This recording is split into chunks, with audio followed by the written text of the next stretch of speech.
Yes. I'm a what? Amazonian warrior princess. She's, I feel safer.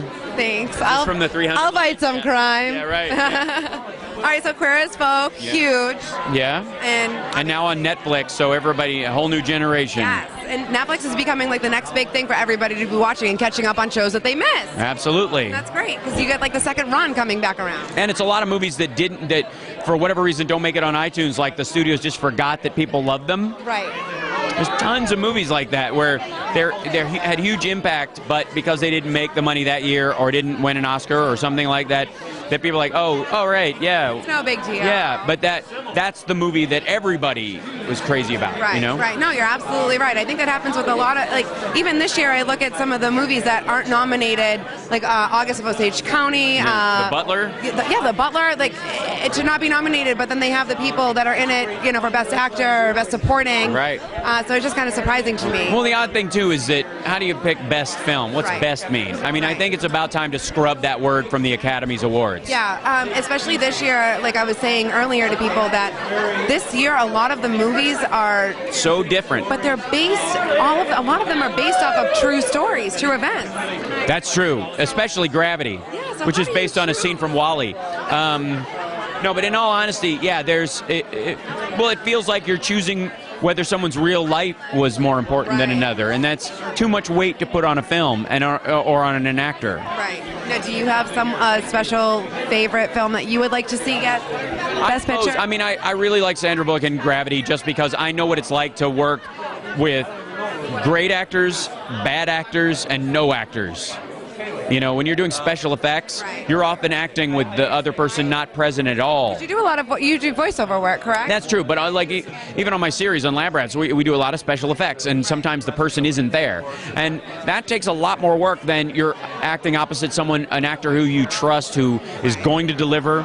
You know, it's like Jeff Goldblum's one of our most underrated actors because he acts with a tennis ball more often than not and can make it feel real. Right. You know? And that's really hard for someone to be able to. Absolutely. And like I was saying that with Joaquin Phoenix, he really carried her this year. Totally. You would never know that he wasn't with someone else in the film. Exactly. And then there he is, and he's carrying the entire movie by himself.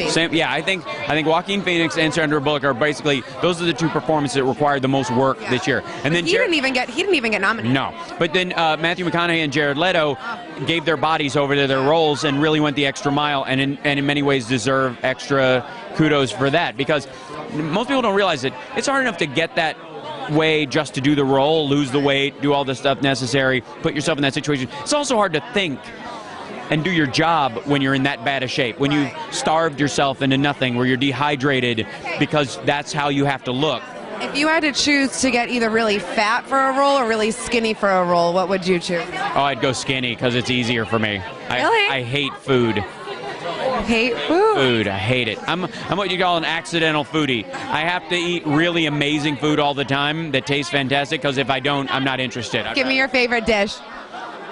Oh, the dumplings at Din Tai Fung in Arcadia. Arcadia, okay. You gotta go. You gotta go. Din Tai Fung. I will check it out. I know exactly where Arcadia is. Yeah, right. Look that up on the internet. Yeah. Awesome. And so Lab Rats is out right now. Yeah. Still working on that. We just added 4 more episodes. They just added 4, and then they added another 4. So, and then I just directed my first episode, so I'm now in the DGA. Now you're an official director. Hal Sparks, he's coming up. You gotta watch out for this guy. And one of the newest members, and I'll be directing our show again and a few other shows on the network as a way of cutting my teeth towards doing other stuff. So you just get to like burn the wick at both ends, basically. Yeah, that's my life is burning the candle at both ends and trying to light the middle. I love it. Yeah. Thank you so much for your time. Great. Thank you. Yeah, Have a great night.